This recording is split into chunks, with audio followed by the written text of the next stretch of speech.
So we back with another episode of Sage Talk from the Gilded Sages. And so today we are going to be again talking about how to sell to a Negro, African American, ADOS. If you haven't saw part one, go ahead and check that out. Head over to our YouTube where you can subscribe. Head over to our website where you can also subscribe and you can be updated on all of this content. Please share the video. Again, please like the video. And before we get into it, leave a comment. Tell us some things that you would like to hear about, that you would like to see us react to. And without further ado, what I'm gonna go ahead and do is bring up this clip. Chewing gum or cars, toothpaste or transportation. Whatever it is, here are millions of prospects. And these prospects are everywhere. Negro customers can no longer be pigeonholed. They cannot be classified as prospects who trade only in certain stores, certain neighborhoods. Today, Negroes shop downtown. They shop in supermarkets. They shop in small neighborhood stores. They'll buy from anyone who wants to sell to them. But we all know that before you can sell to customers, you've got to get to know them. You must understand something about them. What do the Negro customers buy? Why do they buy? How do you sell to them? Let's find out. Let's hear the opinion of men who have spent a lifetime studying the buying habits of customers the world over. Here is what sales psychologists have to say about selling to the Negro. The secret of selling to the Negro is expressed in one word. That word is recognition. Now, there's nothing unusual about that. People want to be recognized. They need recognition. That's basic in all of us. But perhaps because he's had so little of it, the Negro needs even more. He needs to feel important and appreciated. This need is a very real and important one. It shows up even in many of the Negro's shopping habits. Anyone who sells or wants to sell to the Negro customer should know about some of these habits. 3 habits in particular play a big part in every sales transaction. To begin with, most Negroes buy by brand. They ask for products by name. They're quick to turn down off brands. Do you wonder why? Well, listen to what this customer is thinking. That last hat I bought just didn't hold up at all. You see, for a long time, the Negro has been sold a lot of shoddy, second-class merchandise. So now he asks for name brands in order to make sure he gets his money's worth. Buying by brand. That's the first important Negro buying habit. Now for the second. The Negro buys good quality merchandise. Symbols of quality and prestige are very important to the Negro customer. This woman, for example, is buying fine crystalware. But she is also buying the admiration and approval of her friends and relatives. Listen to her thoughts. My, isn't it beautiful? I can hardly wait to show it to Sally and Joe. It's a well-known fact that many Negro customers are influenced by the opinions of others. What their friends may think of a certain item often decides whether or not the sale is made. So remember, the Negro buys quality merchandise. That's the second important point. And here's a third thing to remember when selling to a Negro customer. When he specifically asks for one thing, don't try to sell him something else. Don't try to switch him at the point of sale. If you do, he'll probably react something like this. Doesn't he think I've got the money to pay for it? There's a reason for this reaction.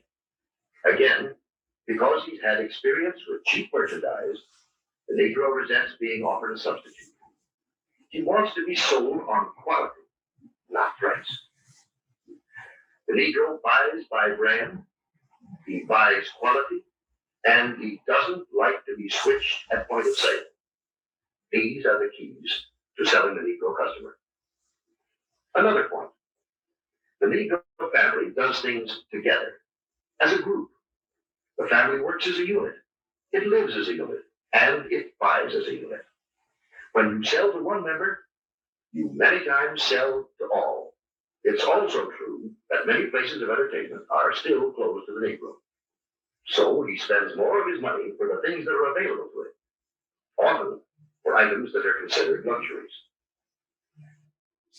Yeah, and so I just wanted to fall back on the last thing that he said and then work my way back up because he mentioned, and talked about actually how kids buy or how parents or how people buy as a group, as a family.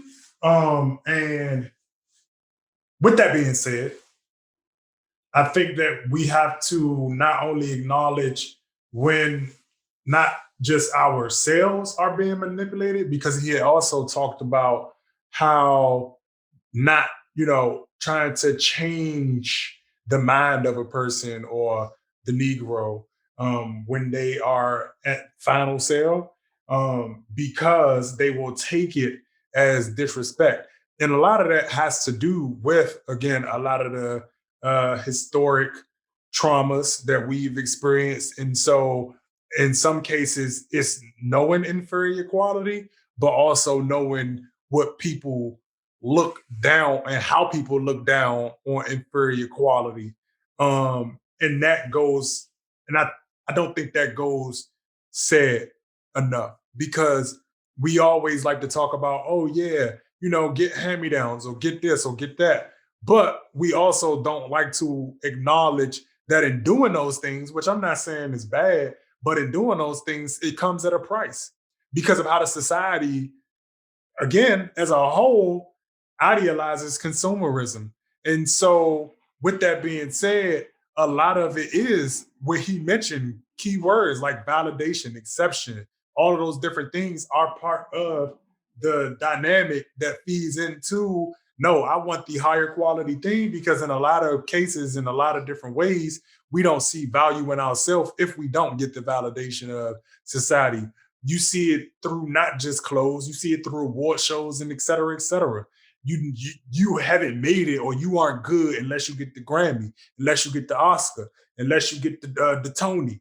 All of those different things are a form of wanting to be validated. If we look at even how social media, Instagram, all of those different things are set up now, it's all about validation. It's all about getting that like getting that hit because it's an economy built around being validated.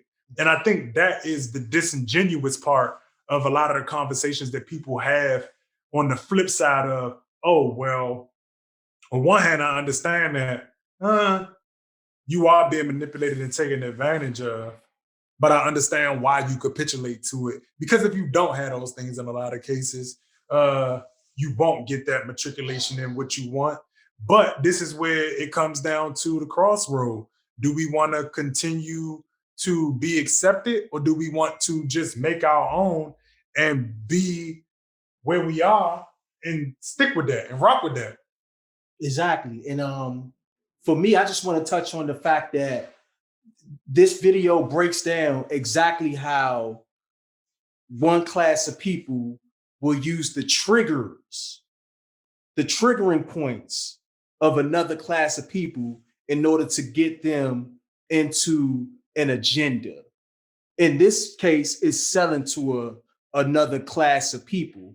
But in other cases, it's supporting other agendas. It's triggering people's minds to believe that another group's agenda is more important than our own survival.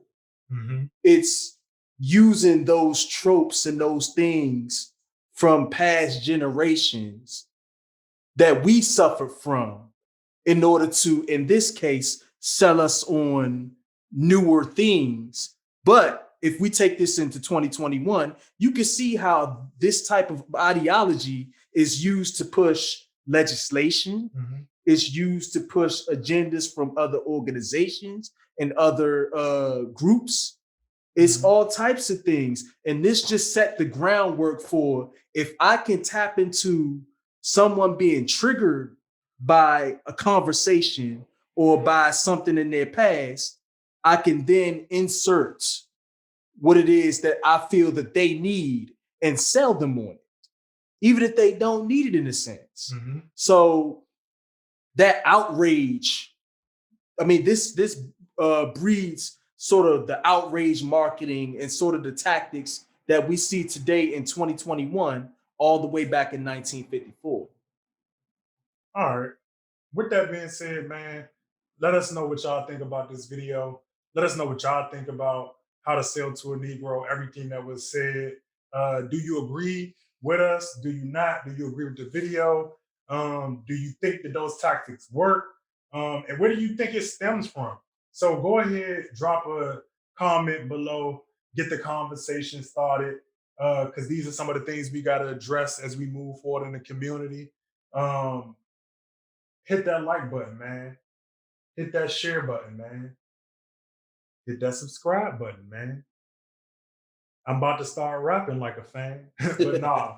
Go ahead, head over to the YouTube. Really, please do subscribe, like this video, share the content, help us get our voices out there. And then also, while you can, subscribe to the website. So we out. We catch y'all again. Thank you.